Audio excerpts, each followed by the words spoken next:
In today's tutorial, I'm going to show you how to create high contrast black and whites a la Ansel Adams. The first thing that I like to do when converting an image to black and white is open up your color image. I always shoot in RAW. I think it's much easier to take a color image and then convert to black and white. It's just a matter of prepping the RAW file to convert to black and white. So this image is pretty overexposed, so I'm going to just pull back my exposure here just a little bit, maybe drop down some of these highlights, maybe a little of these whites. My goal right now in this black and white image is going to be to have the sky be as black as possible without looking completely unnatural. So the best way to convert a black and white image for those real nice black skies is to drop down the luminance in your blues. If you got that nice blue sky, making that blue sky instantly darker is going to help a lot. Typically, you'd want to use a polarizing, the circular polarizer filter, but I was using a fisheye lens, so that's not really an option.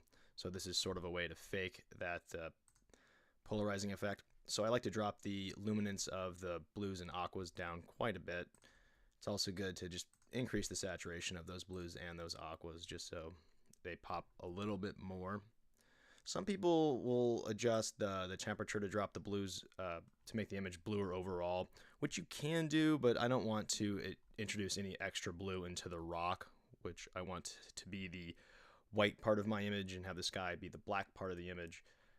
In my opinion, having real whites and dark darks is what makes a black and white image better than some of those images you see that the black and white images that look kind of gray in the whites and darker gray in the blacks. I want mine being like a zebra, dark darks, whites. One more thing before we open this image, you could adjust some of the highlights and shadows here to bring them out a little bit more.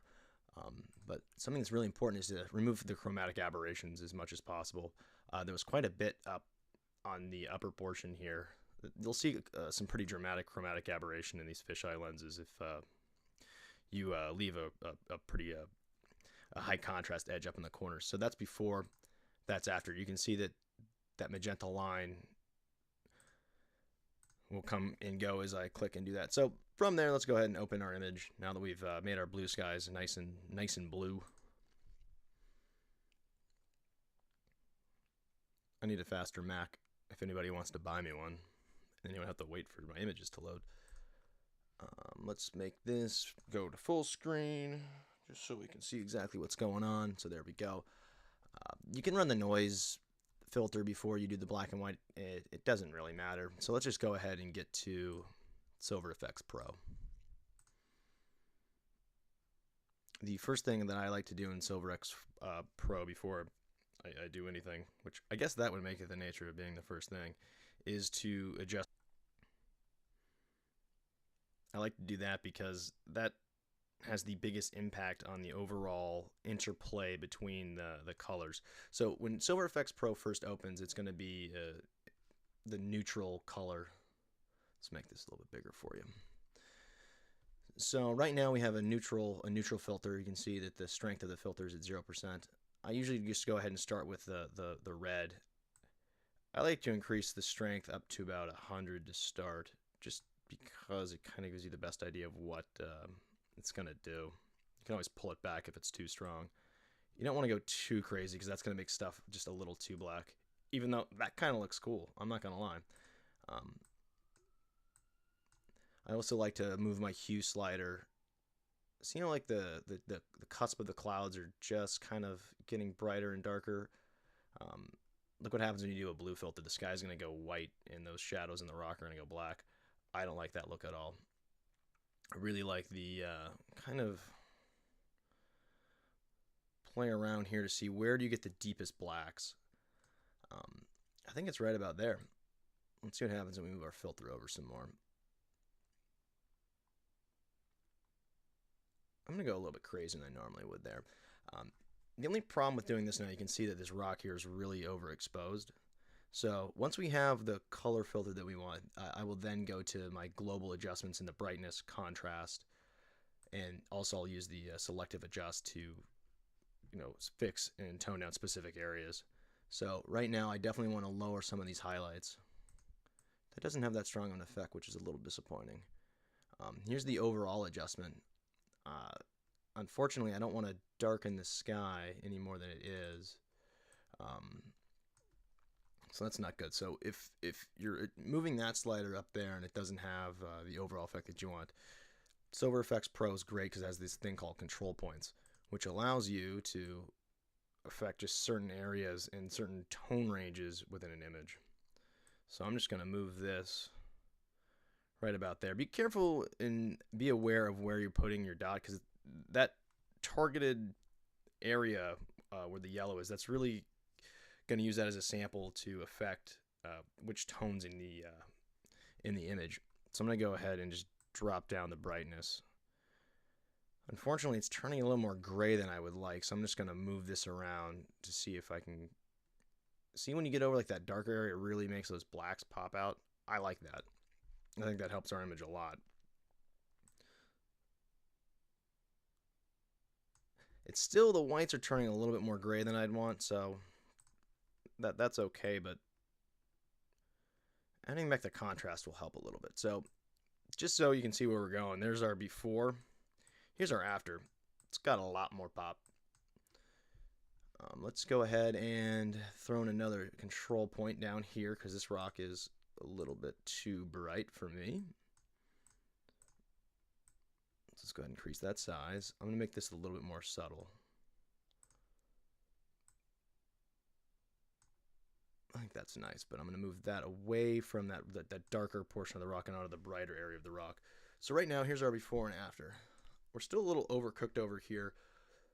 And by that I mean overexposed, but I think we've taken as far as we can go in Silver Efex Pro.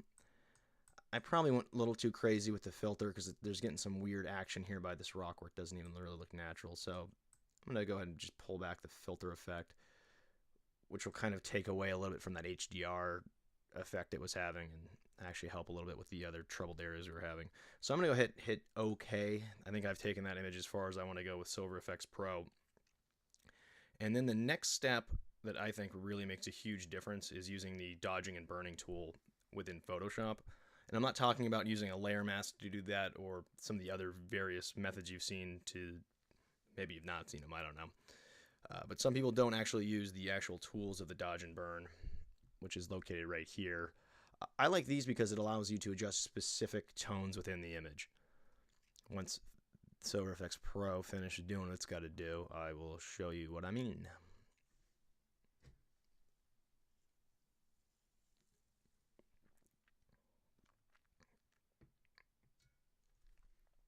There we go.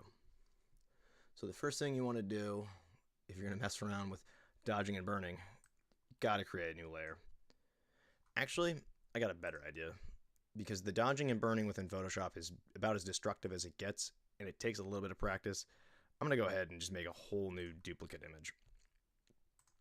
And what's also creepy about the dodge and burn is if you make a new layer, it'll multiply the effect. But let's go ahead and grab our dodge tool. Actually, let's go ahead and grab the burn tool first, which is going to affect, if you go up to here, the shadows, which will make just the shadows darker.